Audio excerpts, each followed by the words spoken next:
Olá, meu nome é Júlia e eu vou gravar hoje os meus livros lidos de janeiro. E eu queria falar um pouco dos livros que eu li, né? E mostrar um pouco de como eu organizo as minhas leituras. Eu tenho um sistema de colar bolinhas douradas nos livros que eu já li. E normalmente eu faço uma lista meio prévia dos livros que eu pretendo ler naquele ano. E recentemente eu fiz o meu caderno de leituras, né? Iniciei ele esse ano, fiz alguns desafios, fiz algumas atualizações na minha biblioteca, tipo assim. E, enfim, hoje em específico eu quero falar um pouco dos livros que eu li em janeiro. O primeiro livro que eu li foi esse aqui, que se chama Sushi. Ele é da escritora Marian Case. Desculpa se eu falei errado, eu não sei muito bem falar o nome dela. Mas esse livro, eu comecei lendo ele em 2024 e terminei ele em janeiro de 2025. E basicamente ele conta a história de três moças. Eu não vou lembrar direito o nome delas, porque eu tô gravando esse vídeo em março, né? Mas enfim. E justamente também por isso que eu tô querendo gravar, abrindo um parênteses, eu tenho a facilidade em esquecer os livros que eu já li. Então eu pensei que uma boa alternativa para mim não esquecer das histórias seria gravar e ao mesmo tempo incentivar outras pessoas, né, mostrar livros diferentes, talvez, ou um pouco da minha opinião sobre eles, e de lembrar da história e do que eu achei deles, né? Enfim, então, eu li Sushi, e essa é uma edição de bolso, ela é menorzinha, né? Então, e a folha é branca e a letra é bem pequenininha, né? Então ele acabou, eu lia ele mais à noite mesmo, antes de dormir, aqueles livros de cabeceira, sabe? Mas para mim essa história não funcionou muito bem. Ele conta a história de três moças e a vida delas, de alguma forma, ela se conecta. Então tem uma moça que é auxiliar de uma editora, né? E uma moça que vem, esse livro se passa na Irlanda. Ai, eu vou mentir, eu acho, se eu falar, então deixa assim. Mas enfim, tem uma moça que foi mandada para esse país, para essa cidade, para dar início a uma revista nova. Uma delas é auxiliar de edição e a outra é amiga da auxiliar de edição. E de alguma forma a vida dela se conecta, né, no decorrer do livro. Uma delas acha que o fim da carreira dela vai ser dar início a essa nova revista, e a outra tá, tipo assim, maravilhada, mas ela é um pouco ansiosa, sabe? E a amiga dela, ela acha que ela parece a vida perfeita, sabe? Ela tem a vida perfeita, ela tem um marido bonito, ela tem filhos, uma família feliz e tudo lindo, maravilhoso.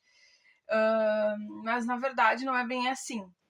E, enfim, vão acontecendo coisas no livro, mas da minha percepção, na minha experiência, são coisas muito paradas. O livro demora a desenrolar. A narrativa é boa. Eu gostei da forma como ele é escrito, né?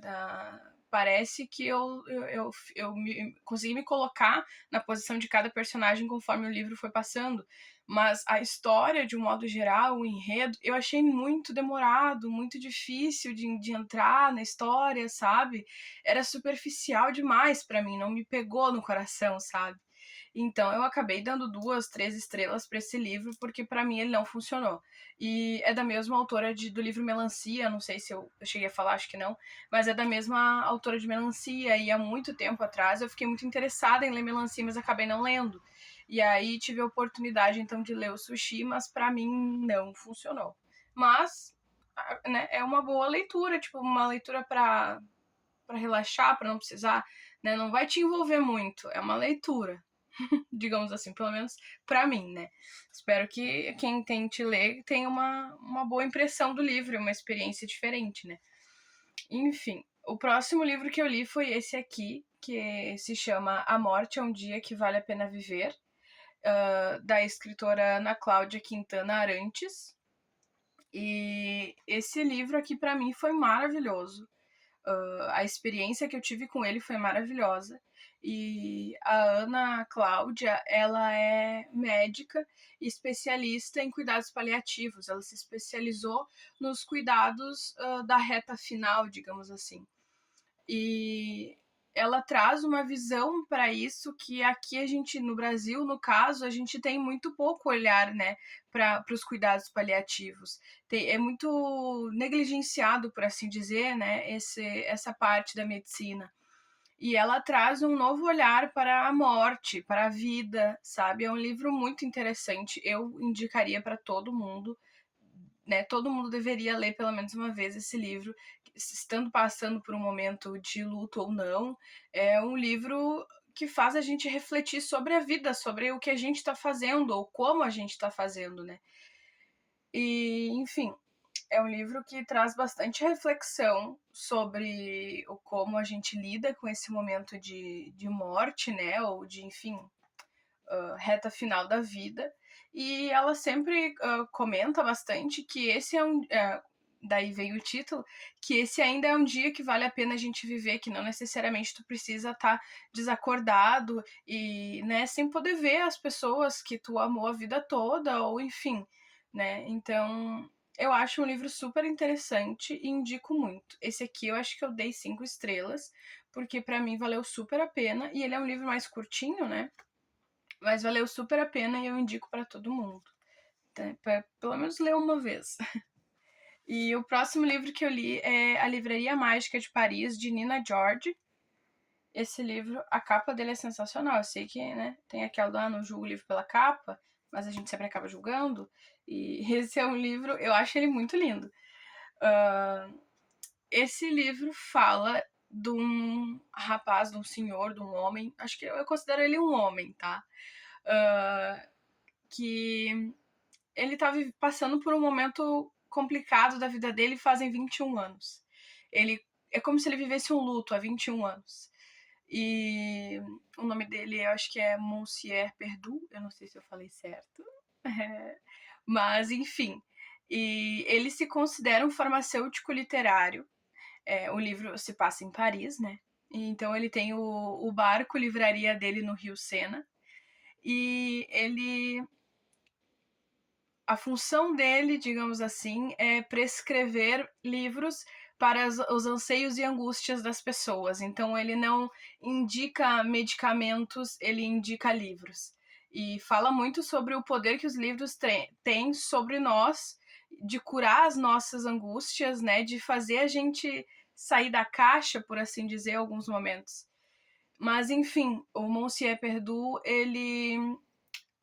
a mulher dele deixa ele num dia assim meio do nada, não explica nada para ele, não fala nada, simplesmente some e deixa uma carta para ele. E ele se recusa a ler a carta, acho que por dor talvez, ou enfim, né, por não querer acreditar naquilo ali, talvez se ele lesse a carta aquilo ali ficasse cada vez mais real. E um dia ele é pego, obrigado a ler a tal da carta. E é aí onde a história começa a movimentar. Ele resolve levantar a âncora e resolver essa história, botar um ponto final nessa história que ele nunca, né, conseguiu concluir de fato. E ele é acompanhado por um jovem que acabou de lançar um livro e o livro fez muito sucesso. E a editora está cobrando dele um livro 2, um segundo, né, uma segunda história, uma continuação. E ele tá com um bloqueio criativo. E ele acaba entrando no barco e indo junto com o protagonista. E no meio do caminho eles encontram mais um amigo, que é um cozinheiro italiano. E ele também tá indo em busca de uma barqueira que passou pela vida dele e deixou ele para trás também. E ele indo em busca, então, desse amor perdido, digamos assim. E aí a história vai. E acho que foi um dos primeiros livros que eu li que o protagonista é um homem, é narrado, né, na pessoa do homem. E eu acho que eu nunca tinha lido um livro assim. Normalmente os livros de romance que eu leio, talvez eu tenha que melhorar um pouquinho, mas a maioria dos livros de romance que eu leio são narrados por uma mulher, ou enfim, a gente fica na posição da mulher da história, sabe? E esse foi o primeiro livro que eu li que então o homem é o protagonista e ele fala sobre a vida amorosa dele, sobre os sentimentos dele, né? Então eu achei muito interessante, é um livro muito fofo e bem tranquilo, bem gostoso de ler, sabe? E ele é um pouquinho maior, né, do que os outros ali, mas é um livro bem bom, bem bacana, e eu achei muito interessante que ele é um livro bem gastronômico, então volta e meia a gente tem pratos, receitas, né? E no final do livro ele vem com algumas receitas mesmo. Eu não sei se eu consegui mostrar direito. Mas enfim, vem com algumas receitas, algumas coisas assim no final do livro que eu achei bem legal. E por último, eu não tenho o costume e nem a facilidade de ler tanta coisa assim durante um mês. Eu acabo me sobrecarregando de várias tarefas e várias coisas, e para ler mesmo, às vezes eu acabo me perdendo ou perco tempo, enfim. E é uma coisa que eu quero melhorar também esse ano, e eu acho que fazer esses vídeos, esse canal, vai me ajudar. Até porque se a gente entra nesse meio e tem pessoas ao nosso redor que estão nesse meio, eu acho que fica muito mais fácil tu te entregar mais para as leituras, né? E é o que eu desejo para mim, é o que eu desejo para esse ano, né? E então o próximo livro que eu li foi esse, que se chama Como Salvar uma Vida, de Sara Azar. Eu não sei se é assim que se fala, vocês me perdoem, eu vou aprender. E esse é um livro, eu consegui marcar algumas coisas, eu tô tentando também criar esse hábito de marcar o que eu acho interessante. Normalmente eu não risco com marca-texto, mas eu sublinho com. Não sei se vai dar pra ver. Eu sublinho com um lápis, né, bem fraquinho assim, e coloco o post-it então para marcar. E enfim, consegui marcar algumas coisas porque foi o livro que eu me atentei de marcar. E ele tem várias dicas, várias tiradas, várias frases, vários pensamentos muito interessantes. Esse é um livro sobre uma jovem, são duas jovens, na verdade, e a vida delas se conecta, desde a da primeira página do livro, a história das duas entra em conexão. Uma delas tem tá passando por um momento de luto. O pai dela faleceu há pouco tempo e ela e a mãe dela estão passando por esse processo. E a mãe dela resolve adotar uma criança e essa criança está sendo gerada pela outra protagonista. Então as duas acabam se conectando nesse momento, onde a mãe vai adotar o filho da outra jovem. E a história vai se passando, se envolvendo. Cada capítulo fala sobre uma garota, porque as duas são muito jovens, as duas meninas. A moça tem uma gravidez muito jovem e ela ainda tá naquela dúvida se ela fez a coisa certa, se ela tá fazendo a coisa certa.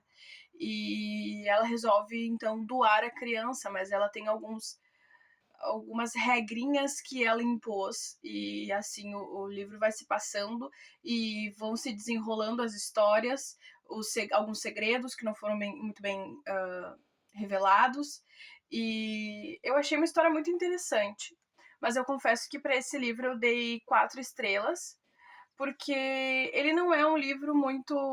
Eu não sei nem qual gênero que eu encaixaria ele muito bem, na verdade, porque ao mesmo tempo em que tem momentos da história que tu vê um romance acontecendo, ou um romance que aconteceu, tem o luto da personagem que perdeu o pai, da mãe que perdeu, né, o marido, e da jovem que tá grávida e vivendo todo esse processo, né?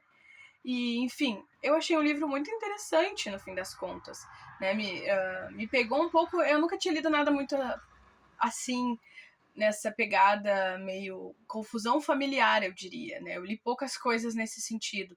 Então foi uma boa experiência, na verdade. E indico ele também para quem gosta desse tema. Fala bastante sobre o tema familiar, né? E elas são muito jovens. Então a gente até se identifica com algumas coisas que, né, por exemplo, eu já passei na minha vida, ou situações em que eu me vi meio perdida e tudo mais. Então é um livro bem confortável, tipo assim, de se ler também. E muito interessante como vai se desenrolando a história, né? E o final é um final muito fofo, muito de aquecer o coração, entende? E, enfim, foram esses os livros, na verdade, que eu li em janeiro, né? E acredito que foi uma boa leitura, né? Acabei passando por 3 livros que acabam comentando sobre morte e luto. Eu achei que foi uma forma meio estranha de começar o ano, um pouco pesada, talvez. Mas, em compensação, tive leituras muito boas, né? Para quem começou de fato o ano lendo um livro que não agradou tanto, eu consegui dar uma melhoradinha do meio para o final, né? E, enfim, obrigado para quem assistiu. Quem gostar de interagir, de comentar, por favor, né, deixe um comentário. Vamos estreitar os laços e fazer amizades literárias. E alguma dica de livro, alguma coisa que vocês gostariam de ver aqui no canal também. Tenho bastante ideias e vontade de fazer vídeos mostrando todos os meus livros e como ficou o meu caderno literário, ou aquelas tags e desafios literários, essas coisas. Então, como eu estou começando, eu estou aberta a sugestões e melhorias também, né? Enfim, aos poucos a gente vai se conhecendo melhor e criando uma boa amizade, uma boa família. Muito obrigada e até o próximo.